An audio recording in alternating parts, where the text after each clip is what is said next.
শেফালি বেগম, আমি জানি আলেমরা কোন চরিত্রের লোক। ওরা 5 ওয়াক্ত নামাজ পড়তে পারে, মাথায় টুপি দিতে পারে, পাঞ্জাবি পড়তে পারে, মুখ বড় দাড়ি হতে পারে, কিন্তু সত্যিকারই তারা আলেম না। যদি ক্ষমতায় থাকতো, রাষ্ট্র ক্ষমতা যদি তাদের হাতে থাকতো, তাহলে এই দেশের অবস্থা কি হইতো? তাদের অবস্থা কি হইতো?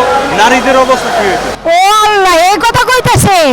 যদি জামাত শিবিরা যদি ক্ষমতায় থাকতো, আমাদের বউ বেটিরা আমরা রাস্তায় চলাফেরা করতে পারতাম না। ঘরের ভিতরে আমাদের মনে করেন যে আমাদের ছেলে মেয়েদের রেপ করে আসতো। আপনারা আলেম ভালো হয়ে থাকতে পারে থাকেন, নাহলে পাকিস্তান চলে যান।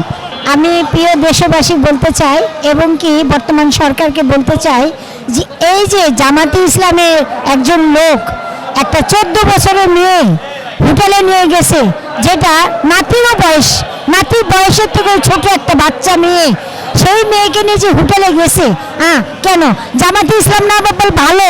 তারা তাবলিগ করে, জামাত করে, তারা নামাজ পড়ে, মানুষের দিনের পথে দেখায়, কিন্তু তারা যদি একটা দুধের বাচ্চাকে হোটেলে নিয়ে যেতে পারে নগরপণ করার জন্য, তাহলে দেশের অন্য মানুষেরা কি পাবে, কি বুঝবে?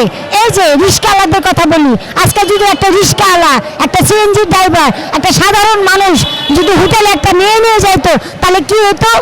তারা খারাপ হয়ে যেত। কিন্তু একজন জামাতের লোক, একজন জামাত শিবির লোক, সে কিভাবে 14 বছরের একটা মেয়ে হোটেলে নিয়ে যায় নষ্ট ফষ্টি করে? একবার বলে কি সে বিয়ে করছে, একবার বলে কি ওই এটা বাংলাদেশের অনুষ্ঠান না, এটা ভারতের কিন্তু না, এটা তো বাংলাদেশের।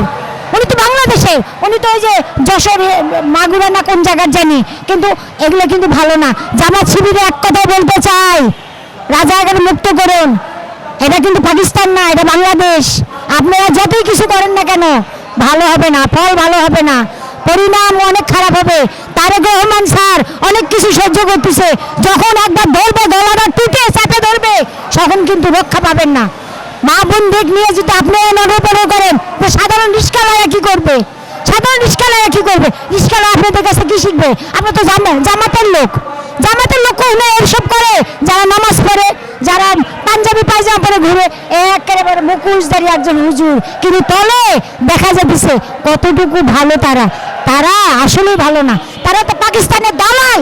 জামাত হলো পাকিস্তানের দালাল। দালালি ছেড়ে দেন, দালালি ছেড়ে দিয়ে আপনারা ভালো হন, ভালো হন, না হলে পালানোর কোনো রাস্তা পাবেন না। ওই যে সৈরাসার হাসিনা হেলিকপ্টার পাইছিল, আপনারা কি পাইবেন? আপনারা কিন্তু কিছুই পাইবেন না, মাথায় রাখেন। কোনো রাস্তা পাইবেন না, সাপের গর্ত খুঁজে পাইবেন না, মাথায় রাখেন, না হলে পরিস্থিতি খারাপ হয়ে যাবে আপনাদের। যদি ক্ষমতায় থাকতো, রাষ্ট্র ক্ষমতা যদি তাদের হাতে থাকতো, তাহলে এই দেশের অবস্থা কি হইতো? তাদের অবস্থা কি হইতো? নারীদের অবস্থা কি হইতো? ও আল্লাহ, এই কথা কইতেছেন?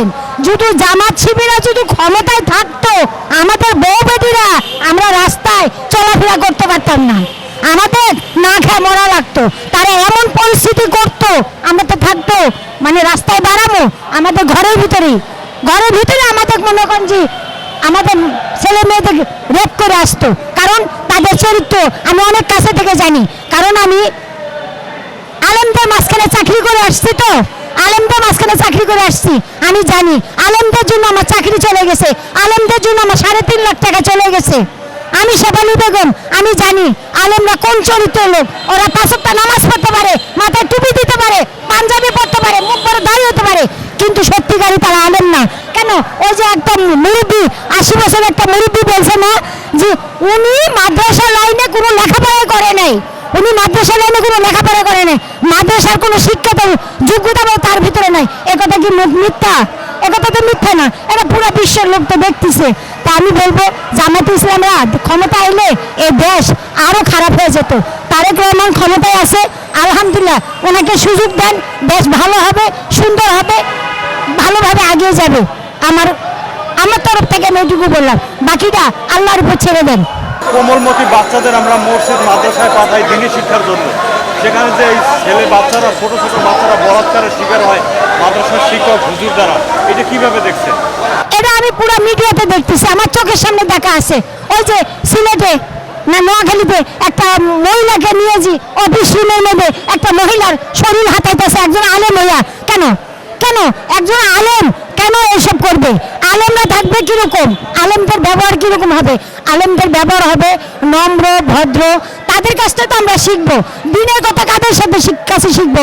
আলেমদের কাছে শিখবো। তা আলেমরা যদি নিয়ে যদি খারাপ কাজ করে, মেয়েদের যদি হেফাজত না অবৈধ পথে দেয়, তাহলে আমরা কেমনে নিরাপদ? আমরা তো নিরাপদ না, আমি তো নিরাপদ না।